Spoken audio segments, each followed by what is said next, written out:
Welcome to law learner. ఈరోజు మనం interesting విషయం తెలుసుకుందాం. రాజీ పత్రాలపై కక్షిదారుల ఫోటోలు అతికించాలి. లోక్ అదాలత్ చైర్మన్లకు హైకోర్టు స్పష్టీకరణ.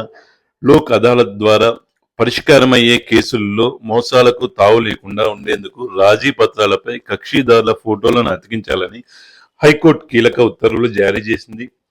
కేసుల రాజీ కోసం కక్షిదారుల తరపున హాజరయ్యే న్యాయవాది, విచారణ కోర్టులో వకాలత్ వేసిన న్యాయవాది ఒకరైనా కాదా అనే విషయాన్ని క్షుణ్ణంగా పరిశీలించాలని లోక్ అదాలత్ చైర్మన్లకు స్పష్టం చేసింది. వకాలత్ చేసిన న్యాయవాది అందుబాటులో లేకపోయినా రాజీ ద్వారా కేసు పరిష్కారానికి లోక్ అదాలత్కు వచ్చేందుకు ఆ న్యాయవాది విముఖత వ్యక్తం చేసిన రాజీ పత్రంపై సంతకం చేసే కక్షిదారులు సరైన వారైనా కాదా అనే విషయాన్ని పరిశీలించే వ్యవహారం లోక్ అదాలత్కు ఉంటుందని పేర్కొంది.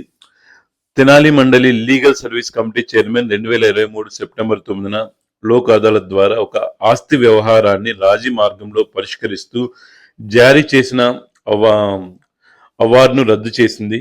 హైకోర్టును న్యాయమూర్తుల justice R Raghunandarao, justice A హరినాథ్లతో కూడిన ధర్మాసనం ఇటీవల ఈ మేరకు తీర్పు ఇచ్చింది. ఆస్తుల పంపకం విషయంలో పి మురళీకృష్ణ అనే వ్యక్తి తెనాలి కోర్టులో 2023లో దావా వేశారు. ఆ దావాను రాజీ మార్గంలో పరిష్కరించేందుకు లోక్ అదాలత్ కు పంపించాలని అభ్యర్థించారు. దీంతో ఈ వ్యవహారం లోక్ అదాలత్ ద్వారా పరిష్కరించేందుకు తెనాలి మండలి లీగల్ సర్వీస్ కమిటీ చైర్మన్ వద్దకు చేరింది.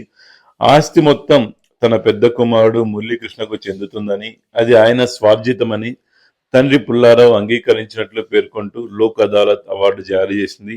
ఈ అవార్డును సవాల్ చేస్తూ మురళీకృష్ణ సోదరుడు పి శరత్ బాబు జేసీఏ కె రామారావు ద్వారా ఈ ఏడాది మార్చిలో హైకోర్టులో వ్యాజ్యం దాఖలు చేశారు.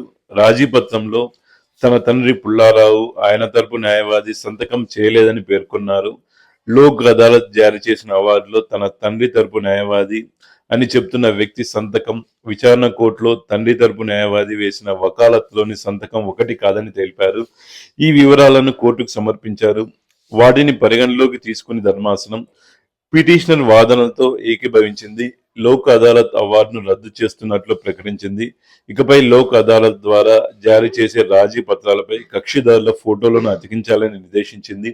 కక్షిదారుల తరపున హాజరయ్యే న్యాయవాది, విచారణ కోర్టులో వకాలత్ వేసిన న్యాయవాది ఒకరైనా కాదా అనే విషయాన్ని క్షుణ్ణంగా పరిశీలించాలని లోక్ అదాలత్ చైర్మన్లకు స్పష్టం చేసింది. ఈ వీడియో మీకు ఇన్ఫర్మేటివ్ గా అనిపిస్తే please subscribe my channel. Thank you for watching video. జై హింద్.